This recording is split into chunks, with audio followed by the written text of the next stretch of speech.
Fate is unpredictable, and it can turn to any person with an unexpected side. Just because you do not know all the details of the situation, you should not turn away from a person just because they live on the street and look bad. The story that I will tell you today teaches you a lot. Watch the video till the end, it will be interesting. Helen lived in a small town. She was just an ordinary woman, but she had an ability to see in people more than just their appearance. She was going along the line of shops and decided to go into one of them. She used to come here all the time as it was affordable and had nice goods.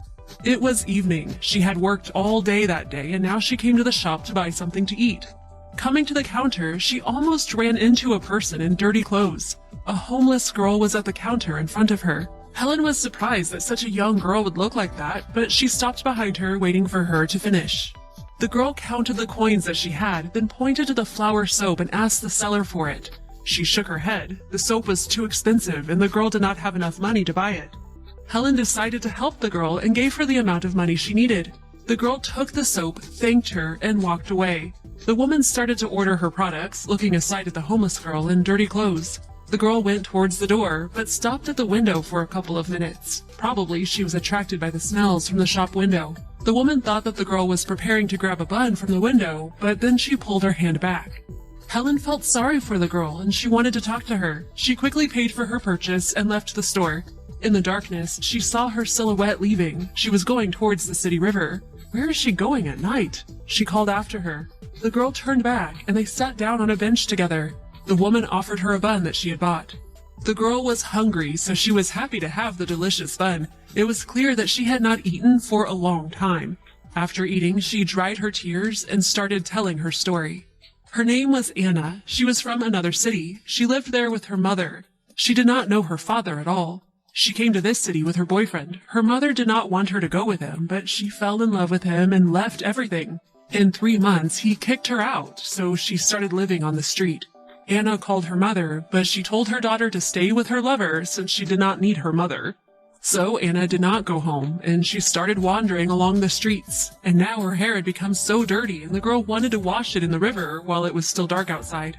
Helen was horrified by the girl's story. She invited the homeless person home, gave her a towel, and sent her to the bathroom. While Anna was washing, Helen went to the trash can and threw her dirty clothes away. She gave her own clothes to the girl. After warming up and eating, the girl fell asleep. When she went to bed, Helen called her friends. One of her friends worked as a commandant in a hostel. She agreed to let the girl in for 1 month for free on the condition that she would pay when she got a job. One of her former colleagues said he needed a cleaning lady at his store. If the girl liked the idea, he would be happy to have her. In the morning, Helen told Anna everything. She cried with joy and left, taking the addresses of the store and the hostel. Helen also gave the girl some money. 2 months later, the woman's colleague called. He said he was happy. The girl was smart, and now she worked for him as a cashier. Helen wanted to come and visit her. At the cash register, she saw a gorgeous, pretty girl with happy eyes. Her new life influenced her well. She saw Helen and came to hug her. The girl said that everything was working out for her, and she had a new boyfriend. Anna also apologized and, running to the back room, brought the money that the compassionate woman had once given her. At the end of the conversation, the girl asked if Helen was free on Saturday night. Having received an affirmative answer, she just smiled and said, "I'm preparing a surprise for you." A couple of days later, Anna called Helen and invited her to go to the theater. The girl bought tickets for the best seats. The girl wanted to thank her savior. After that meeting, they started to meet and talk with each other more often, and once Anna said that she finally made peace with her mother. It turned out that her mother came to the city. She was looking for her daughter, but she could not find her since she did not know the girl's new address. She was desperate. Finally, she came to a shop to buy a bottle of water, and she met her daughter there. Do not hesitate to help a person in any situation, even those people who live on the street and look unpleasant. It may not cost you much, but it will save that person's life and health.